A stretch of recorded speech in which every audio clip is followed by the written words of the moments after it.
சமாதானத்தின் தெய்வம் தாமே உங்கள் ஒவ்வொருவரையும் இந்த காலவேளையிலே ஆசீர்வதிப்பாராக. இன்றைய நித்திய வார்த்தைக்கு வந்திருக்கிற உங்கள் ஒவ்வொருவரையும் அன்போடு கூட வரவேற்கிறேன். இன்றைய வார்த்தை, தேவன் தீர்வுகளை வைத்திருக்கிறார். பிரியமானவர்களே, நம்முடைய அன்றாட வாழ்க்கையிலே பலவிதமான கற்பனைக்கு அப்பாற்பட்ட சூழ்நிலைக்குள்ளாக நாம் கடந்து போகும் பொழுது, சவால்களை சந்திக்கும் பொழுது, நாம் இதுக்கு தீர்வு என்ன என்று சொல்லி நாம் யோசிப்பது உண்டு. உதாரணத்துக்கு, நம்முடைய தனிப்பட்ட வாழ்க்கையிலே கடன் தொல்லைகள் நிமித்தமாக நாம் சூழ்ந்திருக்கும் பொழுது, அல்லது நம்முடைய வேலை ஸ்தலத்திலே கொடுக்கப்பட்டிருக்கிற சுமை நிமித்தமாக, அல்லது நம்முடைய கல்லூரி அல்லது நம்முடைய ஸ்கூல்களிலே காணப்படுகிற கொடுக்கப்பட்டிருக்கிற சுமைகள் மூலமாக இவைகளிலிருந்து நான் எப்படி வெளியே வர முடியும் என்று சொல்லி அதுக்கு ஒரு வழி உண்டா என்று சொல்லி நாம் தவித்து கொண்டிருக்கிறோம். ஆனால் இந்த காலவெளியிலே நான் உங்களை சிந்திக்க தூண்டுகிறேன். இந்த காலங்களின் மத்தியிலே, இந்த சவால்கள் மத்தியிலே, இந்த கடினமான வேலைகள் மத்தியிலே நாம் ஏன் தேவனை பார்த்து அவரிடத்திலே உதவி நாடக்கூடாது? அதல்லவா கர்த்தருடைய வார்த்தை சொல்லுகிறது. மத்தேயு 17ஆம் அதிகாரம் 27வது வசனத்திலே இந்த வசனத்திலே நாம் பார்க்கிறோம், இயேசுவும் பேதுருவும் வரி செலுத்த வேண்டிய சூழ்நிலையிலே இருந்தனர். அப்பொழுது இயேசு பேதுருவிடம் நாம் கேட்போம், நீ கடலுக்கு போய் தூண்டில் போட்டு முதலாவதாக அகப்படுகிற மீனை பிடித்து அதன் வாயை திறந்து பார்.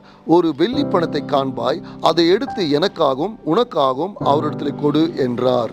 பிரியமானவர்களே, பேதுரு தன்னுடைய கற்பனையில கூட சிந்தித்திருக்க மாட்டார், இப்படி இயேசுவானவர் ஒரு வழி உண்டாக்குவார் என்று சொல்லி. ஆம், இன்றைக்கு இயேசு கிறிஸ்துவனால் கூடாத காரியம் ஒன்றுமில்லை. உங்களுடைய தனிப்பட்ட பிரச்சனையாகட்டும், ஒரு வழி உண்டு. நாம் செய்ய வேண்டியது அவரிடத்தில் கேட்க வேண்டும்.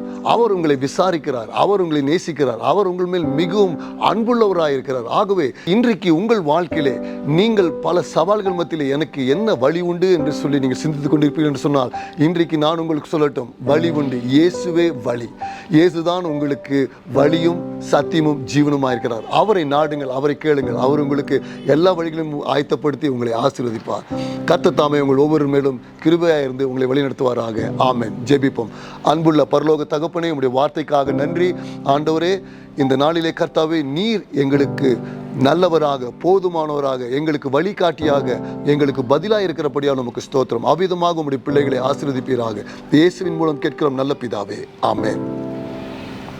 இந்த நிகழ்ச்சியை பார்த்த உங்கள் ஒவ்வொருவரையும் கர்த்தர் ஆசீர்வதிப்பாராக. கர்த்தர் தாமே உங்களோடு இருந்து வழிநடத்துவாராக. ஆமென். Thank you for watching. We hope you've been blessed by today's eternal word. Don't forget to follow us for more updates and subscribe to our channel to stay tuned with our latest content. Do you have any questions or inquiries? Feel free to reach out to us. Looking for a church here in Bangalore? We welcome you to Eternal Life Fellowship Church. Please visit us during our Sunday services at 8:30 a.m. for English service and 10:30 a.m. for Tamil service. God bless you.